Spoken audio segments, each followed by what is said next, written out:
मनोगत आपण ऐकलं ते आपल्या सर्वांचे लाडके आणि भारताचे मंत्री माननीय नितीनजी गडकरी, मंचावर उपस्थित असलेले राष्ट्रसंत तुकडोजी महाराज नागपूर विद्यापीठाचे कुलगुरू प्रशांत बुकारेजी, माजी न्यायमूर्ती आदरणीय विकासजी शिरपूरकर, माझे सहकारी राज्यमंत्री आशिषजी जयस्वाल, इंद्रनीलजी राईक, मंचावर उपस्थित असलेले श्री राजेंद्रजी काकडे, राजूजी हिवसे, डॉक्टर समयजी बनसोड, महाविद्यालयाचे प्राचार्य रविशंकरजी मोर, वामनजी तुर्के, या ठिकाणी या सभागृहामध्ये उपस्थित असलेले सन्माननीय न्यायमूर्ती, सर्व ज्येष्ठ आणि प्रथितयश विधिज्ञ आणि उपस्थित सर्व प्राध्यापक आणि विद्यार्थी भगिनी आणि बंधूंनो, मला अतिशय आनंद आहे की आज आपल्या डॉक्टर बाबासाहेब आंबेडकर विधी महाविद्यालयाच्या शताब्दी समारोहामध्ये या ठिकाणी उद्घाटक म्हणून मला निमंत्रित करण्यात आलं आणि मला आत्ताच कुलगुरू साहेबांनी सांगितलं आहे की तुम्ही त्या ठिकाणी औपचारिक उद्घाटनाची घोषणा करा, म्हणून मी घोषणा करतो की आपल्या या शताब्दी समारोहाचं औपचारिक उद्घाटन झालं. असं नितीनजींनी सांगितलं, खरं म्हणजे आमचं सगळ्यांचंच या वास्तूशी एक नातं आहे आणि खूप संबंध या वास्तूशी जुडलेले आहेत, अनेक आठवणी या ठिकाणच्या आहेत. मी तर असं म्हणेन की जे काही माझं व्यक्तिमत्व तयार होऊ शकलं, चांगलं वाईट जे काही असेल, त्याचं एक मोठं क्रेडिट हे या महाविद्यालयाला जातं, इथल्या शिक्षकांना जातं. आणि निश्चितपणे मी असं म्हणेन की नितीनजींच्या मताशी मी सहमत आहे की अलीकडच्या काळामध्ये खूप वेगवेगळी महाविद्यालयं तयार झाली आहेत, लॉ कॉलेजेस तयार झालेले आहेत, चांगलं इन्फ्रास्ट्रक्चर आहे. पण मी हे दाव्याने सांगू शकतो की ज्या प्रकारचं शिक्षण या लॉ कॉलेजमध्ये आम्हाला मिळालं, त्या प्रकारचं शिक्षण कदाचित आज मिळतच असेल किंवा खाजगी कॉलेजला मिळतच असेल असं माझं मत नाही. म्हणजे मी ज्यावेळेस पहिल्यांदा आमदार झालो आणि आमदार झाल्यानंतर तिसऱ्याच वर्षी मला उत्कृष्ट संसदपटूचा पुरस्कार मिळाला आणि तो पुरस्कार मिळाल्यानंतर मला ज्यावेळेस विचारलं की तुम्हाला पहिल्याच टर्ममध्ये हा पुरस्कार का मिळाला, त्यावेळेस मी सांगितलं की मी जे कायद्याचं शिक्षण घेतलं त्या माझ्या गुरुजनांनी कायद्याच्या संदर्भातल्या माझ्या संकल्पना या इतक्या सुस्पष्ट केलेल्या आहेत की त्याचा फायदा मला विधानसभेत काम करताना होतो. आणि विधिमंडळ जे कायदेमंडळ आहे, या कायदेमंडळामध्ये कायदे बनवत असताना तो मला उपयोग त्या ज्ञानाचा होतो आणि म्हणूनच मला खरं म्हणजे सगळं करता आलं. आणि तसेच माझे मित्र आशिष जयस्वाल हे देखील या ठिकाणी ते माझा पिछाच करत असतात.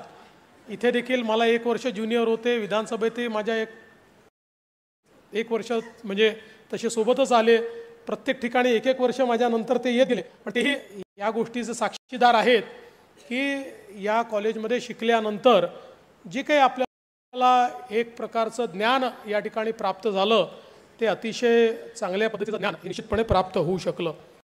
खरं तर या महाविद्यालयाच्या माजी विद्यार्थ्यांच्याबद्दल या ठिकाणी बोललं गेलं. देशाचे पंतप्रधान असतील, सरन्यायाधीश असतील, विविध न्यायाधीश असतील, मंत्री असतील, मुख्यमंत्री असतील, वेगवेगळ्या क्षेत्रात प्रथितयश लोक हे या महाविद्यालयाने तयार केले.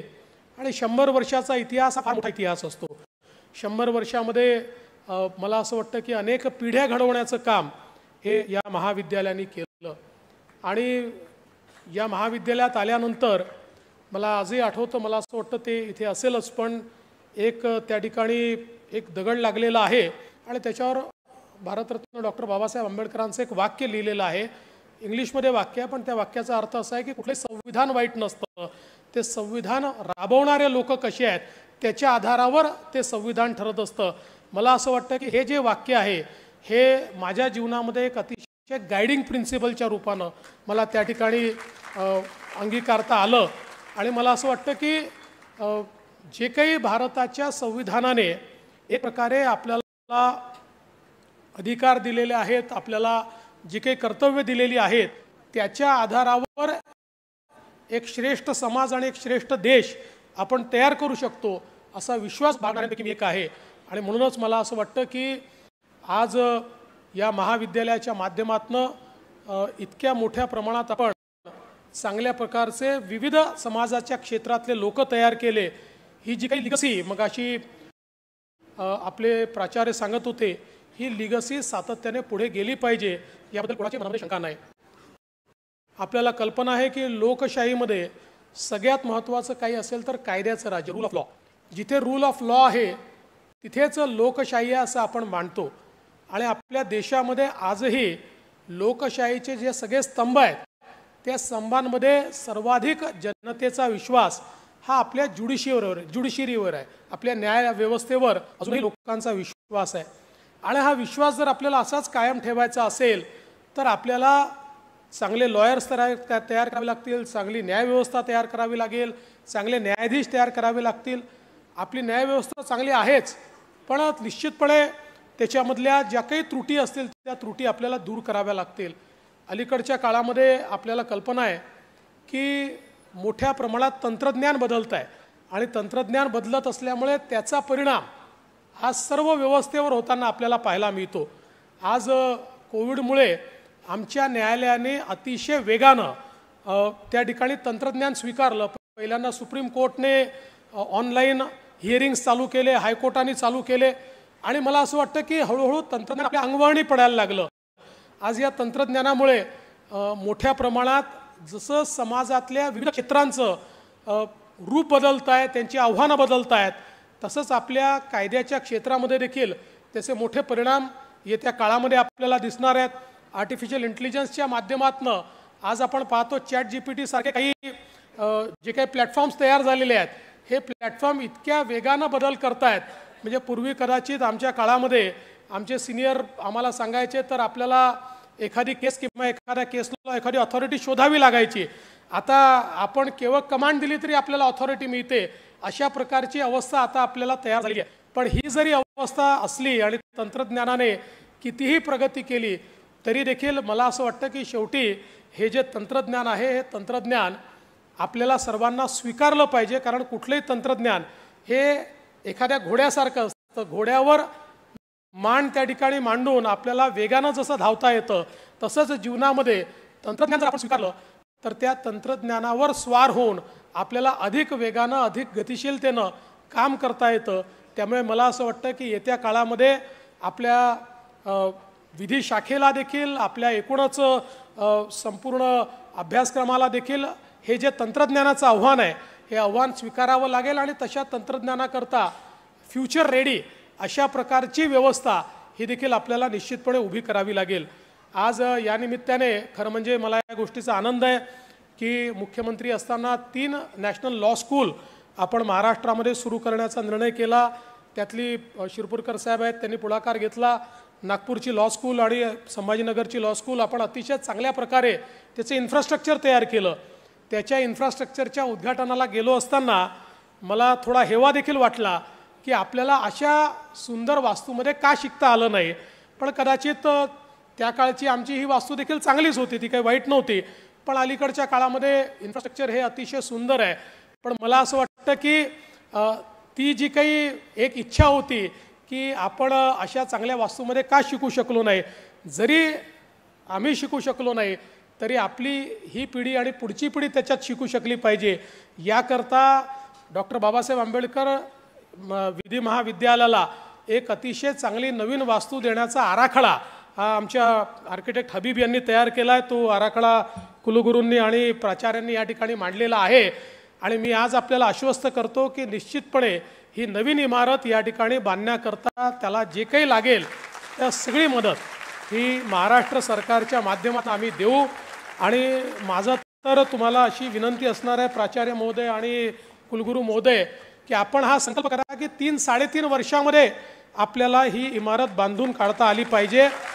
आम्ही कुठेही त्याच्यामध्ये निधीची कमतरता पडू देणार नाही, पण चांगल्या पद्धतीची 3-3.5 वर्षात जर इमारत आपण बांधू शकलो तर सेंटेनरी इयरमध्ये आपण जो संकल्प केलेला आहे माझं तर मत असं आहे की या सेंटनरी इयरमध्येच आपण याचं भूमिपूजन केलं पाहिजे आणि याचं काम देखील आपण सुरू केलं पाहिजे. अतिशय चांगली आणि माझी आर्किटेक्ट हबीब यांना देखील विनंती आहे की तुम्ही चांगलंच काम करता, पण तुम्ही जसं या ठिकाणी दाखवलेलं आहे तशीच इमारत ही या ठिकाणी झाली पाहिजे हे देखील एन्श्युअर करण्याचं काम आपण करावं, जेणेकरून पुढच्या काळामध्ये आमचं जे कॉलेज आहे म्हणजे माझं जिथे किंवा आम्ही सगळे ज्या ठिकाणी शिकलो त्या कॉलेजमध्ये आल्यानंतर तिथेही आताच्या परिस्थितीला साजेशी अशा प्रकारची इमारत ही त्या ठिकाणी राहील. पण त्याचवेळी मला आशिष जयस्वालाने सांगितलं की तुम्ही इमारत जर जाहीर करणार असाल तर त्यांना विनंती करा की जी जुनी बिल्डिंग आहे या जुन्या बिल्डिंगचे मॉडेल वगैरे तयार करून ठेवा, कारण आमच्या सगळ्यांच्या भावना या बिल्डिंगशी जुडलेल्या आहेत. समोर बसलेल्या अनेकांच्या भावना या बिल्डिंगशी जुडलेल्या आहेत. या बिल्डिंगमध्ये अनेक वर्ष त्या ठिकाणी क्लासेस आम्ही अटेंड केलेले आहेत.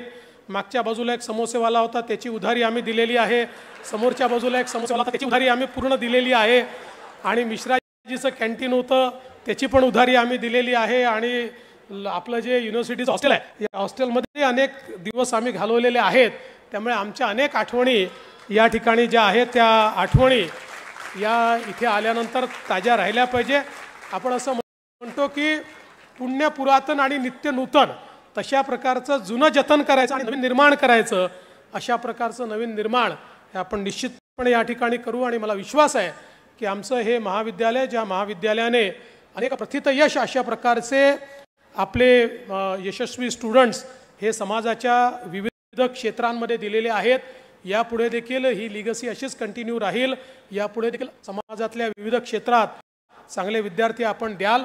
आणि एक महत्त्वाची गोष्ट जी प्राचार्यांनी या ठिकाणी सांगितली की आपल्याला केवळ प्रथित यश अशा प्रकारचे लॉयर्स तयार करायचे नाही आहेत, तर कुठेतरी समाजाबद्दल एक आपलं दायित्व समजून घेणारे, सामाजिक दायित्व समजून घेणारे अशा प्रकारचे लॉयर्स देखील आपल्याला तयार करायचे आहेत.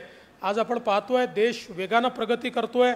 आपण 5वी सगळ्यात मोठी अर्थव्यवस्था आहोत, लवकरच 3री सर्वात मोठी अर्थव्यवस्था आपण बनणार आहोत. पण ही अर्थव्यवस्थेची जी वाटचाल आहे या वाटचालीमध्ये पुन्हा एकदा सगळ्यात महत्त्वाचं जर काही असेल तर एखादा इन्व्हेस्टर जेव्हा येतो, तो इन्व्हेस्टर आल्यानंतर एखाद्या देशामध्ये इन्व्हेस्ट करत असताना त्या देशामध्ये डिस्प्यूट रिझोल्युशनची मेकॅनिझम काय आहे, ती किती इफेक्टिव्ह आहे आणि ती किती अनबायस्ड आहे, याच्या आधारावर आंतरराष्ट्रीय इन्व्हेस्टर हा इन्व्हेस्टमेंट करत असतो.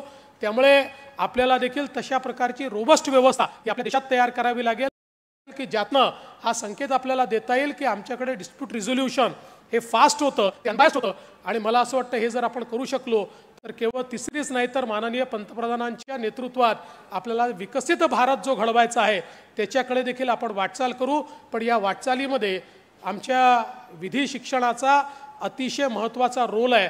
तो रोल या ठिकाणी पार पाडत असताना एक त्याच्यामध्ये महत्त्वाचा वाटा या आमच्या विधी महाविद्यालयाचा असेल हा विश्वास मी व्यक्त करतो. पुन्हा एकदा आमच्या सर्व गुरुजन ज्यांनी या ठिकाणी आम्हाला शिक्षण दिलं त्या सगळ्यांच्या प्रती अतिशय मनपूर्वक आभार व्यक्त करतो. आणि या चांगल्या कार्यक्रमामध्ये माझ्या कॉलेजमध्ये तुम्ही मला बोलवलं त्याबद्दल तुमचे आभार मानून माझे 2 शब्द संपवतो. धन्यवाद. जय हिंद, जय भारत. मनपूर्वक धन्यवाद आदरणीय देवेंद्रजी. आणि खरंच आज अपूर्व योग आहे असं म्हणायला हरकत नाही, कारण महाराष्ट्र राज्याच्या लॉ अँड